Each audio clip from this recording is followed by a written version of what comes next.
Nation, Matty Ice here.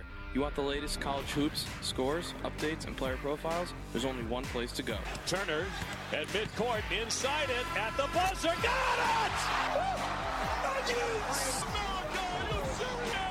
it! Join me and Martino Puccio on The Big Dance, Fridays at 1, only on WICR. Hello, everyone, and welcome back to The Big Dance. Second week, huge week of basketball as we're approaching March. Actually, last Friday before March approaches. So we're going to start off with scouting reports for this week. We're going towards Buddy Hield, probably best senior in the country. I'd have to agree. Besides from best scorer in the country. Oh yeah, ahead of AJ English. Likely. You sure? Yes. Yeah. Come on. Yeah. It's fine. All right. Well, basically what we're doing with these scouting reports, we're just giving NBA comparisons, what team they would best fit at in the draft and where they will fall, that kind of stuff, and what they might need to do to their games that they might not have already. So we're going to start off with Buddy Hield, like I said. So what does Buddy need to do that he isn't doing already? Buddy does a lot of stuff very well, but he's not particularly good at driving. He's a great shooter, maybe the best shooter in the country. It's close. There's a couple other guys, K. Felder, AJ, but Buddy needs to be able to drive better. He's a great shooter, spot-up shooter, and he's a good defender. But I think in order to make it to at the next level, he needs to really expand his game, because if not, then you fall into, the sharpshooter, a guy that comes off the bench, could maybe heat up quick, an Anthony Morrow, maybe Wesley Matthews because of his defense. Morrow is really one-dimensional, though. Yeah, probably more than Hield, and it's also the tail end of Morrow's career, or coming out of his prime, I guess. Well, yeah, sure. Well, I mean, do shooters have primes, or they just have a good shooting year? Hopefully they have I mean, it depends on how one-dimensional. I guess Morrow is so one-dimensional. Maybe you don't have a prime. It's just you're just expected to do that, and that's it every year. He's played the same role essentially his whole career. So, but Buddy could maybe C.J. McCollum or Wesley Matthews type is probably his ceiling. Yeah, man.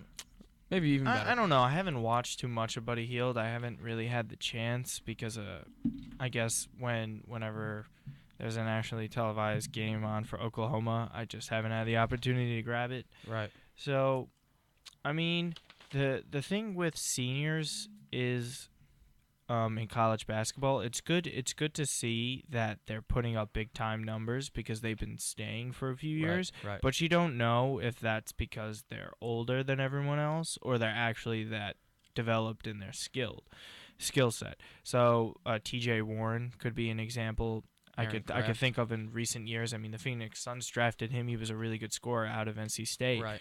But how good was TJ going to be at the next level? He was a great scorer, but it was kind of sort of how he scored and what he did for 4 years to get points and stuff. And he did evolve over time, so you never know. But in the NBA, I guess, with teams, he seems more like, from everything I've been reading on Buddy Hield, it's more of a towards the back end of the lottery kind of pick. Yeah, so yeah. That's where more experienced college players are getting picked up in. Right. I'd say he probably falls somewhere in the same range that we predict Denzel Valentine will, 12 to 14, somewhere around there. Maybe a couple before 10. It could be. I don't think any farther than 14, really. I think he's had just such a good year, you can't overlook it. It depends. Workouts have become really important. Yeah. In the NBA, as we've seen with Damian Lillard. He had that crazy. I've seen the workout. He didn't miss a shot. It was actually pretty insane. And the thing is, like, with a player like that, when he makes a bunch of shots and for a workout, you kind of want to bring him back another workout or two and really say, hey, was it just lightning in a bottle? He did this, or this is actually how he works, or what other skills he has to do it. But I think we'll see. I think McCollum. He, as you could tell, it took him a few years also to kind of get where he is right now. And I'm glad he wasn't giving up on either, because he did have a lot of high praise coming out of the draft. It was opportunity. But they knew he got a great opportunity when he went to Portland after all these stars left: Batum, Lopez, LaMarcus Aldridge, and Wesley Matthews. So it really just opened up everything else for him. So, all right, moving on. We got probably ACC Player of the Year. Would people argue against this? Brice Johnson out of UNC. Yeah, I mean, him and Grayson, or Ingram. Grayson's not getting it. Or Ingram? Ingram's not getting it either. So you think Bryce then? I mean, 'cause I can't think of a fourth. I don't think anyone. I don't think it's been. No one from Page. Duke. This is one of the worst. This is like well, obviously it's the first Duke team since 2007 to get knocked out of the top 25. There is no way in heck. About Cap anyone. No. Cap Barber and NC State they lost too many games to be considered so it has to be ACC Bryce, players. because I don't think it's Page. I think it's Bryce. There's no Marcus Page really had a down year. I thought he would have been ACC Player of the Year. I thought he would have ran away with it. John Naismith candidate for Player of the Year in the whole country, and he just really hasn't lived up to it, because I thought he was the best point guard in the country, and now I don't think anyone's challenging Chris Dunn. No. But when you look at everyone else in the ACC, there's no one that really compares to a star on a team. Maybe Malcolm Brogdon might be one, but you were saying Grayson Allen. Grayson Allen gets my vote for most improved player. Okay. For sure. Okay. He deserves that. Even as well as he played at the end of the year in the tournament time, right around this time last year is when he had a game against Wake Forest. But anyways, Brice Johnson, draft stock soared this year. He's got great size, skill set, really good rebounder, very athletic, obviously. Playing with a really good point guard that helps him a lot, but he was the one who really stood out in that first UNC Duke game. And he's the one that really caught my eye. I thought Josh Jackson, I think his name is. Justin Jackson. Justin Jackson, sorry.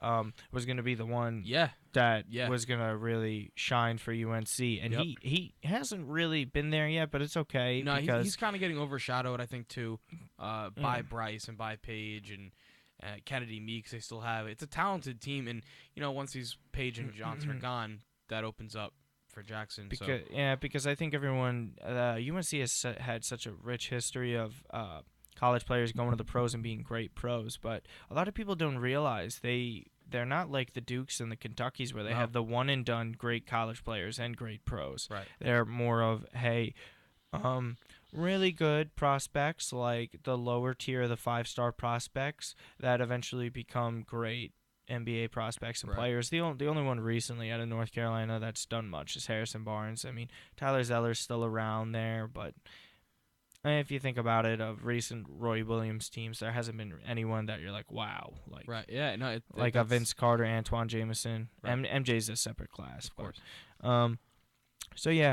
Brice Johnson, I think the athleticism helps for the NBA, and his rebounding, is kind of at a premium. With most teams now, it's kind of like, okay, here's our 10 rebound guy, and then everyone else has like 2 to 3 rebounds each. I think he can be that kind of guy that a team. I'm not really sure what kind of team could really, like, off the top of my head, because I was gonna say Sacramento, but it's like the thing about Johnson, I think is unique because he's not all that. He's 6'9". He's not a big guy. He's a good defender. He's got a great wingspan. He's got a great wingspan. He's long, John Henson type for a shorter player, but he does have the jumper. Mm-hmm. It's consistent, and he's a alley-oop putback kind of guy too. So he's gonna get to the offensive rebounds. He's a hard worker. His size is not all that attractive right now. So a good fit for him, Chicago maybe.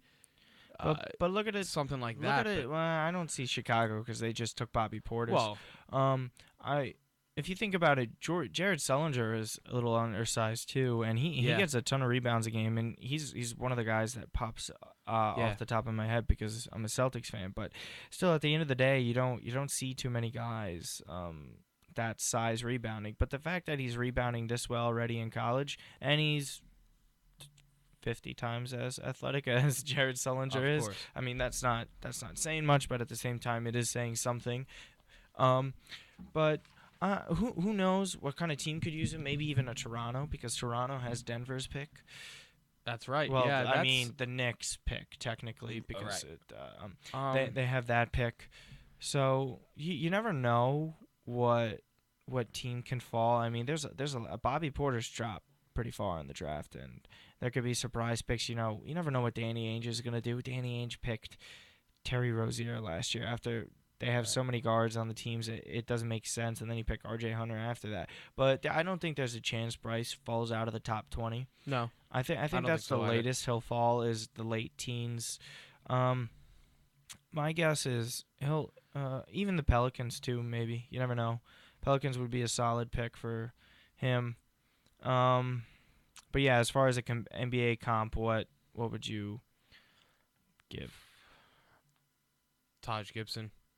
Taj, you like Taj? Better, maybe a little better based on I think Taj motor is a and stuff. very overrated role player. I think he's even surpassed his prime. He kind of just. I think he was crucial on those I think good teams. he'll be a contributing ninth guy in the rotation. You think that far down, ninth? Depending on who the squad is, yeah. Yeah. I think really he benefits Chicago more because of his style of play. But Bobby Portis is getting him. more minutes. Noah's been out this year. He's been out the whole season. It's Could be kind a of trade piece or that's an option for the Knicks. You never know. I like that option. Who knows? I mean, I don't think the Knicks should really be exploring trades. I think in acquiring people in trades, they should be trading people away. But anyways, that's all we have for this segment. That was a Brice Johnson and Buddy Hield NBA comps and scouting reports. Next week, I think we're going to go looking at Brandon Ingram of Duke, and I think I wanna look towards some Pac-12 kind of guys, like a Jaylen Brown or an Ivan Rabb, or even Henry Ellison out of Marquette.